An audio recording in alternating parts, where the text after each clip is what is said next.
Hey guys, in today's video, I'm going to be breaking down some footage sent in to me by a viewer of mine who is Platinum 1, and I'm going to be comparing it to a clip of mine, and we're going to be breaking down some of the discrepancies between his movement and my movement, and we're going to try and compare and contrast and give you guys an idea of what good movement looks like. So let's get started. All right, let's take a look at some examples of bad movement. I would like to thank Sap for sending me this video. Link to whatever he wants linked in my description below. Watching this VOD, I was actually overall pretty impressed with his mechanics. His mechanics aren't terrible, but there were a couple of glaring issues with his movement that I would like to point out now that will hopefully help him improve and you guys as well. So let's get started. First rounds first, we got pistol round. He's going to flash peek a main, and we're going to point out something that he does pretty poorly with his movement here. Alright, so swings, and he's holding A and D properly, but he's sort of like got this rounded curve to the way that he uses his crossfire, or sorry, his crosshair.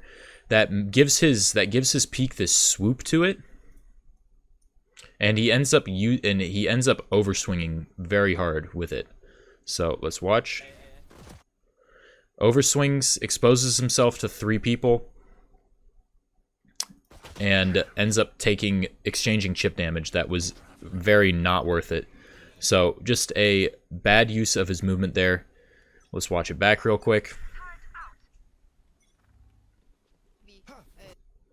If you're going to make this peak, you want this to be a lot snappier and a lot more precise. The goal with your movement should always be to isolate 1v1s. You want to make it so that when you are peeking, you are only exposing yourself to one person at a time.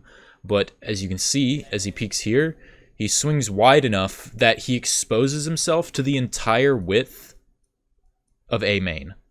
There could be 5 people here. If he was unlucky enough, and he would have been absolutely deleted. So just making sure that you are taking your 1v1s properly, and then if he was confident enough that there was, say, only one person in a main, then that's when this wide swing is appropriate. But he just wide swings no info off of a flash and takes way too wide of an angle, and is honestly incredibly lucky that he gets out of here with his life. Alright. Let's take a look at example number 2. So here we have Sap and his Reyna holding mid. Firewalls. This Omen makes an absolute Omega Loman play. TPs across the firewall right into Sap. He gets the pick.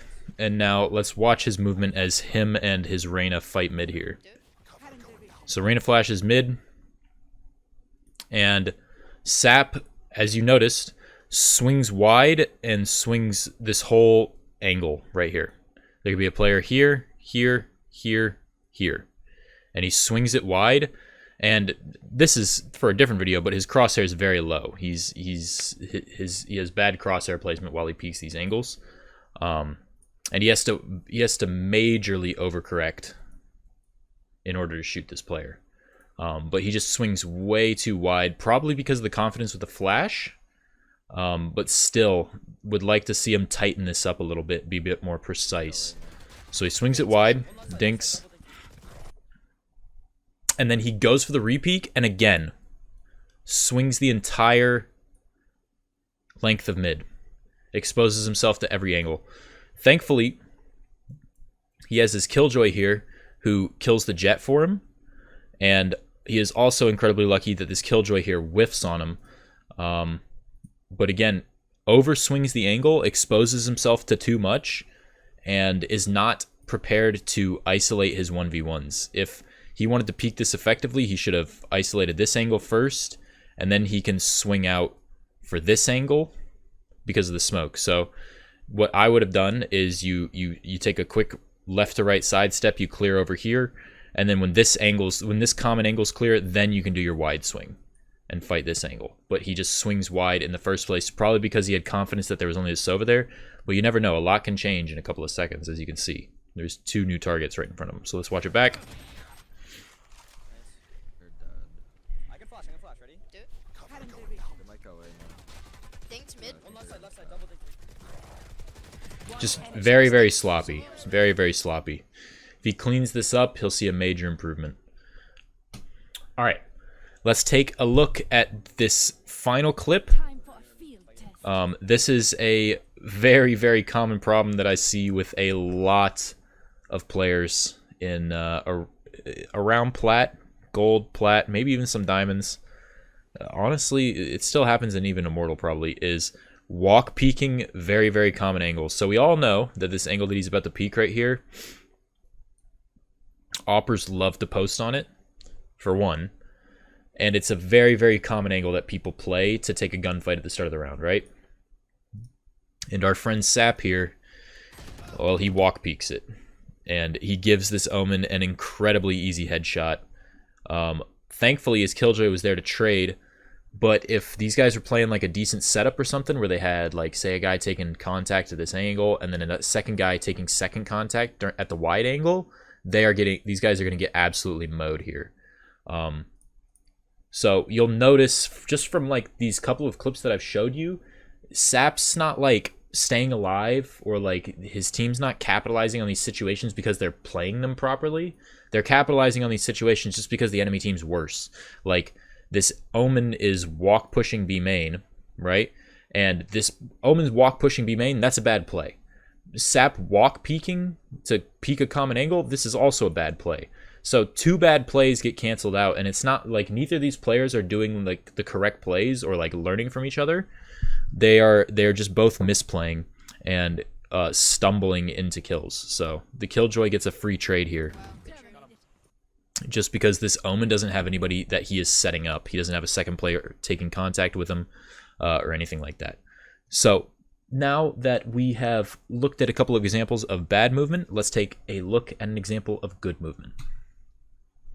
All right, so let's take a look at this 1v5 that I hit in Radiant Ranked. I think this is a good example, not only because I have some pretty good examples of utilizing my movement well, but I actually have a misplay or two here where I use my movement poorly. So I can give you so I can look back at this clip and be critical of myself while also praising myself for the things that I did right. So 1 versus 5, all my team just died, and they are still coming C. And I hear a player running up garage, so I'm holding the first 1v1 right here. I'm holding the first 1v1. He comes out. I whiff a bit, but we get the kill. And now instantly I go for the second peek to try and catch his teammate off guard before he has time to react and trade. But if you notice, while I peek, I only expose myself to this angle, the angle that the Opera is playing, right? What I don't do is I don't wide swing out and expose myself to this angle here, and then also the left side of garage here that I'm trying to show, but I can't because I can't see through walls. But if you notice, I swing, I hit the jet through the wall with a dink and a body, and the jet goes down.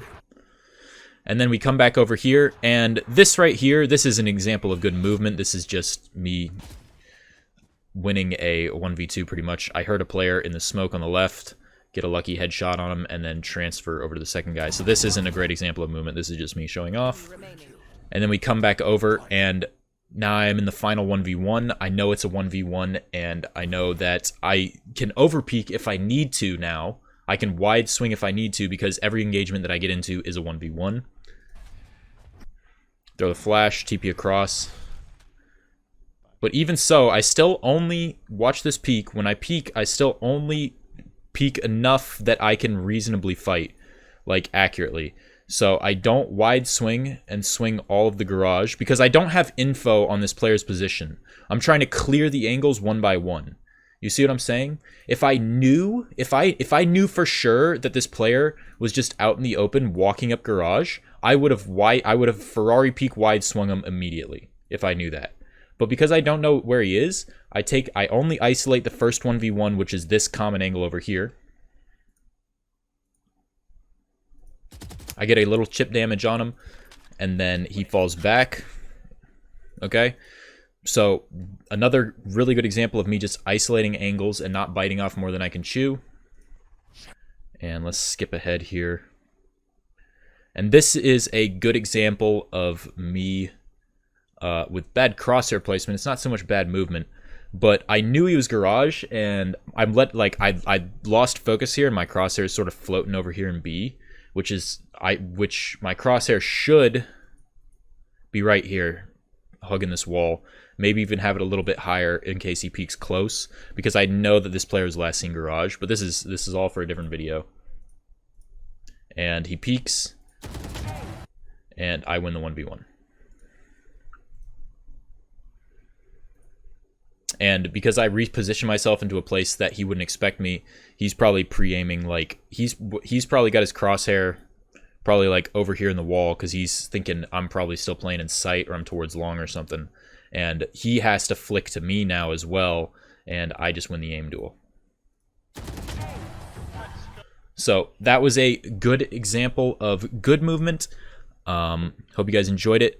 I didn't play it completely perfect, which is important to note, because there is always something that I can improve on, and these are the things that you have to realize about your game in order to make improvements. Alright guys, that's it for me today. Hope you guys enjoyed the video. I hope you learned something. Be sure to like and subscribe if you want to see more content like this. And friendly reminder, I stream every day from 9 a.m. to 3 p.m. Eastern Standard Time. Be sure to stop by the stream and ask me some questions in chat if you have them. All right, always happy to help. Hope you guys have a great rest of your day, and I'll see you in the next one. Peace.